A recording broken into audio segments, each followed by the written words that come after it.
Directo, popular, volcado en las redes sociales, sediento de poder, millennial, son algunas de las características o de los calificativos que se usan para definir a Nayib Bukele, el presidente de El Salvador, que hoy centra las miradas de toda Centroamérica y también de otras partes del mundo. Bukele se postula como un populista autoritario, según algunos de sus detractores, que acumula una gran cantidad de poder, que hace frente a la OEA y usa la excusa de perseguir a la corrupción para acaparar más poder si cabe. Su mayoría absoluta en las elecciones legislativas, también su triunfo en las municipales, le hacen permitir hacer y deshacer a su antojo. Y eso es visto por algunos como un peligro, pero ¿ha logrado Bukele sus objetivos primordiales con la pobreza, con la migración o con la violencia, con la delincuencia también? ¿Por qué planta cara a la OEA y cuáles son sus relaciones con Estados Unidos, un país que ha sido mentor del Estado más pequeño de América Latina, ¿no? ¿Qué pretende con la implantación del Bitcoin como moneda de curso legal? ¿Cómo están? Bienvenidos. Hoy en el Zoom sentamos en el diván a Nayib Bukele y también a El Salvador para descifrar el enigma que ambos esconden. Empezamos.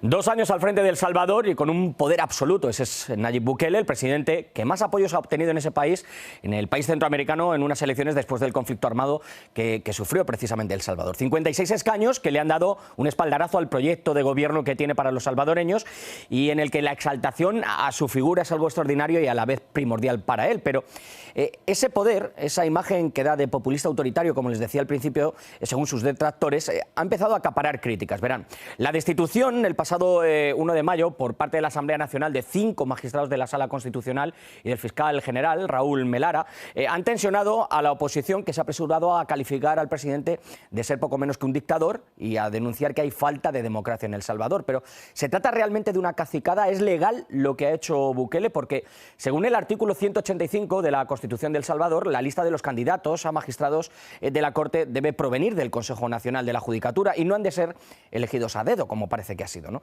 Al final, sea como fuere, el hecho está consumado y las llamadas de atención denuncian que lo sucedido es anticonstitucional para algunos, pero Bukele dice que no dará marcha atrás. Nos preocupa profundamente la democracia de El Salvador a la luz de la votación de la Asamblea Legislativa para destituir a los jueces de la Sala Constitucional. Un sistema judicial independiente es fundamental para una democracia sana y para una economía fuerte. Lo que se está haciendo esta noche en la Asamblea Legislativa, con una mayoría que el pueblo se la dio a través del voto, es un golpe de Estado. El presidente de El Salvador alude a que lo ha hecho gracias a la fuerza que le ha dado el pueblo en las urnas, que las medidas son irreversibles, que no se puede volver a lo establecido en el pasado 30 de abril. Así que después de las alarmas y las llamadas de atención, lo que han llegado han sido las primeras consecuencias.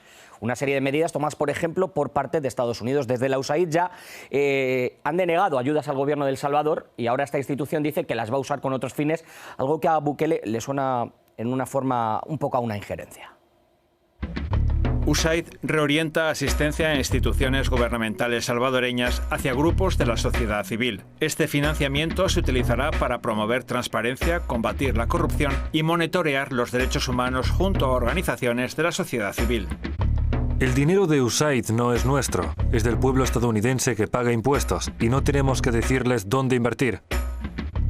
Lo que no quiere es que se invierta en la oposición, estaría claro, esa sería la injerencia, ¿no? Pero no solo la USAID ha mostrado las diferencias con Bukele, o sea, Estados Unidos en una palabra, también ONGs, la Unión Europea y también la propia OEA, pero por un caso muy concreto. Miren, la Organización de Estados Americanos, concretamente Luis Almagro, ha nombrado como asesor a Ernesto Musón, exalcalde de la capital salvadoreña y que actualmente está procesado por la justicia de ese país. Pues bien, para el presidente de El Salvador, para Bukele, esto es poco menos que un despropósito completo y ha roto el acuerdo para combatir la corrupción con la Comisión Internacional contra la Impunidad, CICIES por sus siglas.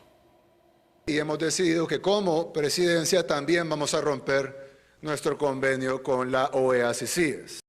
Cometimos el error de confiar en la OEA porque ¿cómo pudimos haber confiado en gente que le da impunidad a criminales? Rechazamos completamente la argumentación formulada y nos consideramos en el deber de hacer públicas nuestras diferencias con el gobierno de El Salvador respecto a la Comisión Internacional contra la Impunidad en El Salvador.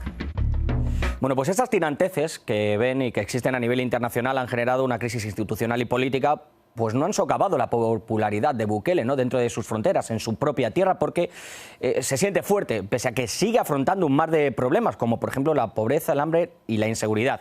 Van a ver. En este gráfico que les hemos preparado, y según la reciente encuesta publicada a principios de junio por el Instituto Universitario de Opinión Pública, el 87,5% de los salvadoreños consultados creen que el gobierno de Bukele representa un cambio positivo para el país, mientras que el 7,5% dicen que es negativo. Verán, entre los 3 primeros logros del gobierno en este segundo año de gestión, los encuestados destacaron el manejo de la pandemia, el apoyo económico y también la ayuda a la población y también el combate contra la delincuencia. Verán, en cuanto a este último punto en concreto, a la delincuencia me refiero, según esta misma encuesta, representa el mayor problema que enfrenta El Salvador actualmente. Pues como ven, el 72,4% considera que con el gobierno de Bukele el nivel ha disminuido. Para el 18,4% sigue igual y el 9,1% dice que ha aumentado. No voy a decirles que El Salvador es el país de las maravillas. No voy a venir a mentirles, a pintarles un país perfecto y sin problemas. Nos hace falta muchísimo por hacer. Nuestra gente todavía tiene hambre, nuestra gente todavía necesita empleos, nuestra gente necesita pensiones justas. Bueno, tiempo para el análisis, pero sobre todo para el debate, porque la figura de Bukele y lo que está sucediendo en El Salvador, en el país, pues ha generado una gran controversia y opiniones dispares. Las suyas las pueden dejar en nuestras redes sociales. Estamos en Facebook, nos pueden escribir en Instagram y recuerden que se tienen que suscribir a nuestro canal de YouTube, que estamos muy pendientes de todos ustedes. Hoy contamos en el Zoom con 2 personas que saben y mucho lo que está sucediendo en El Salvador, con la abogada de la República de El Salvador, Tania Pastor, y con el periodista del Faro, Jimmy Alvarado. Jimmy, Tania, muchísimas gracias por estar con nosotros aquí en el Zoom. La primera pregunta que me viene a la cabeza es, ¿se puede considerar ahora mismo a Bukele como un dictador o como un presidente que está ejerciendo la potestad que le ha dado el pueblo? Empiezo por ti, Jimmy.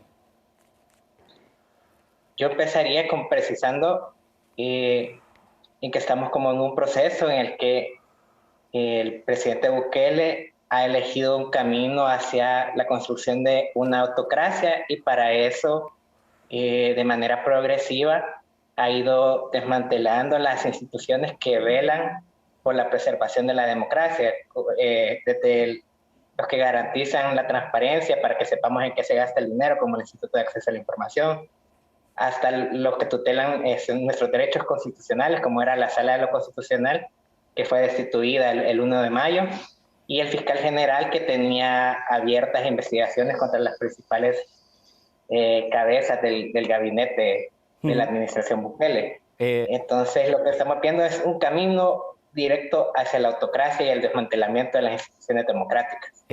Tania, yo no sé si estás muy de acuerdo con lo que nos dice Jimmy, sobre todo porque Bukele a lo que hace alusión siempre es que es precisamente el apoyo de la democracia y de la mayoría lo que le está permitiendo ejercer todas estas acciones.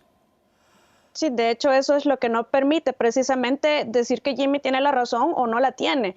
En realidad, todas las instituciones en El Salvador estaban cooptadas por unos grupos de poder que era el poder invisible en El Salvador, que son los que realmente tomaban todas las decisiones sobre políticas públicas en el país a través de funcionarios electos directamente por la población y además los funcionarios indirectamente electos. En ese sentido, lo que puede verse es una transición de la recuperación de estas instituciones y además si lo podemos denominar así, una desprivatización de todas las políticas públicas en manos de privados. Entonces es un periodo de transición, yo lo veo así, en donde se puede considerar que estamos recuperando a nivel público o a nivel estatal el control absoluto de las instituciones. Ese control absoluto de las instituciones es un poco lo que algunos agentes externos, lo hemos visto en la Unión Europea, incluso Estados Unidos, lo hemos visto también con la OEA, es lo que le han achacado a Bukele, poco menos... No digo que llamándole autócrata o dictador, pero sí que se tenía que revertir esta situación. Para ti, Jimmy, ¿Cómo considerarías estas acciones que ha realizado Bukele? La destitución de estos 5 magistrados, también del fiscal general, el tema de la aprobación de estos préstamos también que se realizaron anteriormente. Porque algunos hablan de un autogolpe de Estado, otros hablan de esa transición, como nos está diciendo Tania. ¿Tú cómo lo consideras? Yo no veo ninguna transición. Antes lo que teníamos era una asamblea legislativa que sí se repartía en algunas elecciones de segundo grado cuotas de poder y se lo repartían entre varios partidos políticos. Lo que estamos viendo con Bukele es que ese reparto de cuotas ahora ya es una unicuota, es decir, todo el poder se ha concentrado en un grupo de poder específico y no es cierto que se esté privatizando. De hecho, los operadores políticos y algunos empresarios que eran aliados de las 2 fuerzas principales que han decaído y que prácticamente son irrelevantes ahorita en el Parlamento, esa gente se alió con Bukele y respaldó su proyecto político y lo han llevado al poder, como por ejemplo José Luis Merino, quien está sancionado por Estados Unidos y que está detrás del proyecto de Alba Petróleos, el principal receptor de dinero de la Venezuela chavista. Y también está Herbert Saca, que era uno de los principales operadores de Ghana y antes estuvo en Arena. Me gustaría... Entonces, no estamos viendo una transición. Me gustaría... Lo del autogolpe, bueno, hay que ser claros. Fue un autogolpe, no respetó los parámetros de la Constitución y fue sin el debido proceso. Y prácticamente a través de amenazas obligaron a magistrados que son los encargados de tutelar nuestros derechos constitucionales a renunciar.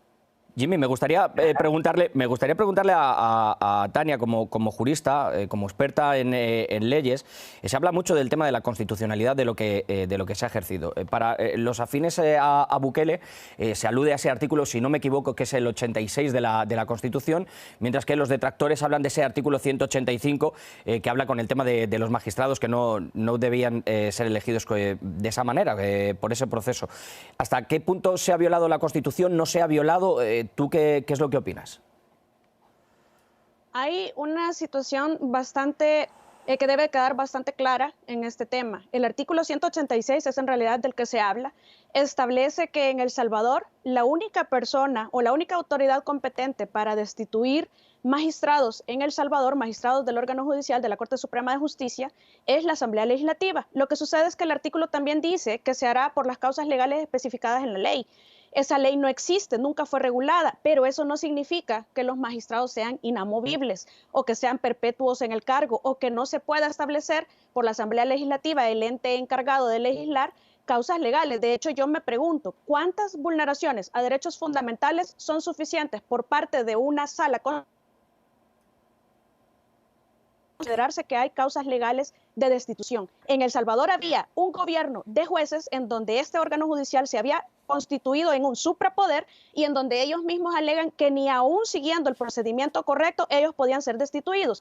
Ahora, sí hay que tener claro también que en el momento en el que la autoridad competente toma la decisión, pues esto se tiene por constitucional. Para que sea considerado inconstitucional, tiene que ser declarado por la Sala de lo Constitucional. Lo que sí también, con esto cierro, es que no se realizó respetando la garantía de audiencia, dándole la oportunidad a estos magistrados de defenderse de las afirmaciones que se le realizaron. Pero ciertamente estos magistrados sí cometieron múltiples vulneraciones a derechos fundamentales de las personas y se constituyeron en un suprapoder en donde se atribuían funciones hasta de legislar, que corresponde al órgano legislativo, y de definir políticas públicas, que es correspondiente al órgano ejecutivo. Entonces, en mi opinión, la decisión actualmente goza de absoluta constitucionalidad hasta que no sea declarado lo contrario por una autoridad competente, que solamente es la Sala Constitucional. Sin embargo, no podemos apartar como abogados que yo sí considero que el mecanismo debió garantizar mínimamente el derecho de defensa a través de la conformación de una comisión especial que dictaminara el recomendable para el Pleno de la Asamblea la destitución de estos magistrados. Jimmy, veía que movías un poco la cabeza, no estabas demasiado de acuerdo con lo que estaba diciendo Tania. ¿Qué opinas al respecto? Realmente no hubo debido proceso. como menciona ella, no hubo derecho a audiencia para que ellos se defendieran, y la Constitución es clara que el máximo intérprete es la Sala de lo Constitucional, y en la misma noche en la que se aprobó esta destitución y esta sustitución de magistrados, la Sala, como la última defensa de la Constitución y del sistema republicano, emitió una sentencia en la cual invalidó los actos de esa noche. Entonces, en este momento estamos en un contexto de inseguridad jurídica en el que cualquier persona puede contrariar lo que determina esta nueva Sala de lo Constitucional, porque realmente su legitimidad, o sea, no tiene legitimidad legal debido al proceso anómalo a través del cual se instauró a estos magistrados afines al oficialismo. Entonces, yo creo que hay que ser bastante claros que esto fue un autogolpe, que esto se sale de las normas constitucionales que establecen las leyes vigentes, y lo que estamos viendo es un desmantelamiento progresivo de la democracia. Estamos viendo cómo el oficialismo construye reglas para cometer atrocidades y para vulnerar derechos, Jimmy, y eso ya lo estamos viendo en Nicaragua. Jimmy, me gustaría preguntarle a Tania, ir un poco más atrás de ese 1 de mayo. También se vivió otra escena en la que vimos la militarización de una de las cámaras en El Salvador, de lo que hablaba Jimmy anteriormente. Se había hablado de presiones a opositores para que se aprobaran esos préstamos. En este caso, sobre todo, me fijo en esa partida de 109 millones que iría destinada al plan de seguridad. Algunos hablan de una cierta extorsión por parte de la figura del presidente, ¿no?, por la manera en la que se realizó. Sí, podríamos considerarlo así si se hubiese dado la aprobación del crédito. Lo cierto es que nunca se dio. Cuando Jimmy dice que hay un unipartido, prácticamente una unicuota, es cierto. De hecho, es lo que eligieron los votantes el 28 de febrero de este año, que ya no hubiera 2 partidos dominantes, sino que hubiera solamente uno.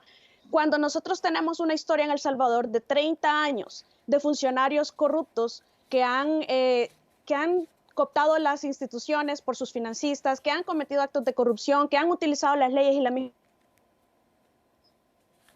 generarse impunidad de ellos mismos, entonces lo que sucede es que se desgastan y la gente busca otras opciones. Entonces, ¿qué pasó cuando el gobierno del presidente Bukele comenzó a implementar su plan control territorial para garantizar seguridad? Entonces, cuando empieza a verse efectivo, o por lo menos eso dicen las encuestas y los análisis, ¿qué es lo que sucede? La oposición, en coordinación, comenzaron a bloquear los fondos para ejecutar las otras fases de ese plan. Eso es en realidad en donde se comienza a dar ese quiebre institucional interorgánico, es decir, hay conflictos que van en creciente entre el órgano legislativo y el órgano ejecutivo y que desencadenan toda una serie de ingobernabilidad que entonces hacen concluir a la gente, bueno, ¿qué necesita el presidente para ejecutar este plan que se ve bueno?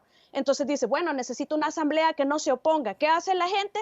Le otorga la asamblea y se la otorga en mayoría absoluta para que tenga el poder de decisión absoluto. Tania, me gustaría tratar otro tema que hemos visto, Jimmy, en este caso esa ruptura del CICIES, ¿no?, como lo hemos visto con la OEA. Se lamentaba la Organización de Estados Americanos. Algunas críticas dicen que es para tapar la propia corrupción que pueda llevar a cabo Bukele. Bukele señala que, bueno, el haber colocado de asesor al ex alcalde de San Salvador, que está, bueno, pues en pleno proceso judicial, desde luego es algo que no se puede tolerar y que quita legitimidad a ese CICIES. Yo con este tema quisiera comenzar con una crítica a ambas partes, tanto al gobierno de El Salvador como a la OEA. Realmente es lamentable que la CICIES haya nacido a través de un acuerdo opaco entre Bukele y Luis Almagro. Un acuerdo opaco que no incluyó a las organizaciones de sociedad civil para velar por cómo era el proceso de instalación de esas CICIES, y que no haya tenido los mecanismos de rendición de cuentas para construir un apoyo ciudadano hacia la labor que estaban haciendo ellos. La CICIES nació con opacidad y murió con opacidad y digamos los detalles quizás solo los conoce el presidente Bukele y Luis Almagro, porque ellos lo manejaron de manera extremadamente opaca. Y realmente lo lamento mucho porque creo que a pesar de que fue una comisión con poderes muy limitados, sí ayudó un poco a la Fiscalía a darle legitimidad a las investigaciones en contra de titulares del gabinete. Me gustaría trasladarle también una pregunta a Tania. Tania, ha habido varios agentes externos, la OEA, la Unión Europea, Estados Unidos, lo hemos visto a través de la USAID, que ya ha retirado ciertos fondos o que los está destinando, los va a destinar a otros fines, en torno a la figura de Bukele. Él ha dicho que esto es irreversible. ¿Esperáis algún tipo en El Salvador, algún tipo de sanción por parte de Estados Unidos o que haya algún tipo de fisura en las relaciones con otros entes como son la Unión Europea o Estados Unidos, sobre todo ahora también a través de acuerdos con China?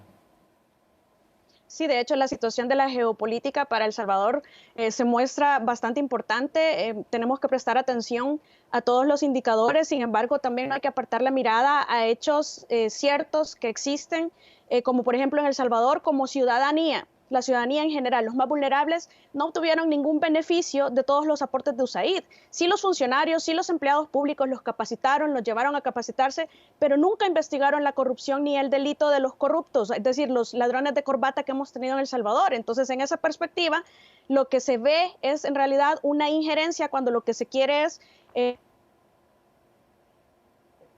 a organizaciones de sociedad civil que ellos mismos manifiestan que no representan a la sociedad civil, que son una parte pequeñita de la sociedad civil que se ha decidido organizar, pero que responden a una ideología que es la que precisamente la población ha decidido descartar. En cuanto al tema de CCS, yo siempre enuncié el hecho de que la OEA con Almagro y con el ejemplo que tuvimos de Maki en Honduras era una persona no confiable, que lo que se necesitaba en El Salvador era una CCS, modelo CICIG de Guatemala, con una comisión que tuviera la facultad de querellar adhesivamente con la Fiscalía y de investigar, es decir, que tuviera una autonomía financiera, funcional y administrativa, que eso no se dio. Apenas me queda un minuto y os quiero preguntar algo también como ciudadanos. Sin duda alguna, ahora mismo El Salvador centra las miradas a nivel económico. El tema de la ley aprobada para el uso del Bitcoin. Yo no sé, vosotros como ciudadanos, ¿cómo lo veis? ¿Se han valorado todos los riesgos? ¿Ha sido muy precipitado? En primer lugar, Jimmy, y terminamos con Tania. 30 segundos tengo para cada uno. Jimmy. Es una ley aprobada a espaldas de los ciudadanos y si resulta mal, puede generar una gran tragedia social y puede ser el génesis del mayor éxodo que se pueda producir en El Salvador si se llegan a perder depósitos de los salvadoreños o si llegan a haber sanciones debido a que el país se convierte en un hub para el lavado de dinero. Entonces, es muy preocupante. Tania, desde tu punto de vista. Va a ser utilizado como moneda de intercambio para comercio. No es un tema de inversión. Hay que tener muy separados los temas, hay que educarnos. Como es una ley que ya está, tenemos que sentar las bases legales y la infraestructura tecnológica para prevenir el tema del lavado de dinero y financiamiento del terrorismo en cuanto a activos virtuales, que ya Gafi tiró los lineamientos, pero entonces tenemos que sentar la estructura sólida legal y educar a...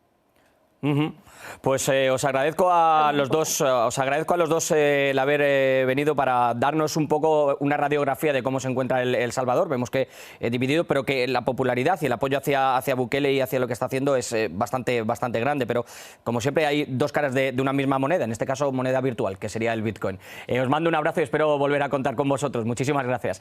Termino el programa de hoy con bastantes preguntas, si me lo permiten, del futuro de El Salvador, porque si bien es cierto que la llegada de Bukele abrió una esperanza para muchos de sus ciudadanos, también es cierto que esa transformación radical que necesita el país, con muchos aspectos tales como la lucha contra la corrupción, el cese del crimen organizado, no hemos tenido tiempo para hablarlo, ¿no?, la prosperidad económica o la defensa de los derechos humanos, la lucha contra el hambre, el propio Bukele lo decía, pues todavía creo que está bastante lejos, ¿no? Los salvadoreños parece que gustan de esa mano dura que ofrece Bukele, quien además defiende en su país pues el que no son una colonia, que sus gentes son los primeros, que las cosas van a ir bien y que nadie se meta en sus asuntos, ¿no? Es una mezcla entre ese populismo y autoridad que decíamos, entre el palo y la zanahoria que parece que está usando el presidente. De cualquier forma, pienso que Bukele debe andarse con pies de plomo, aunque parezca creer que nadie le puede parar, porque sus modos se van alejando cada vez más de la democracia, según algunos, esa que le llevó al poder y a la que tanto hace referencia cuando actúa de esa manera. Nadie está por encima de la ley. Debe quedar claro. Ahora, con la mayoría que tiene la Cámara de Diputados, se siente seguro y en la cima, ¿no? En un lugar en el que o bien puedes mirar al horizonte y pensar en el país, o bien puedes hacerte un selfie de esos que tanto le gustan y quedarte solo idolatrando tu poder y tu figura. Que piensen la gente, El Salvador necesita, y mucho, ¿no?, salir de ese pozo profundo en el que está metido, y la situación ahora mismo política es bastante delicada. Veremos qué es lo que sucede próximamente. Ya saben dónde tienen que escribirme. Escríbanme. Chao.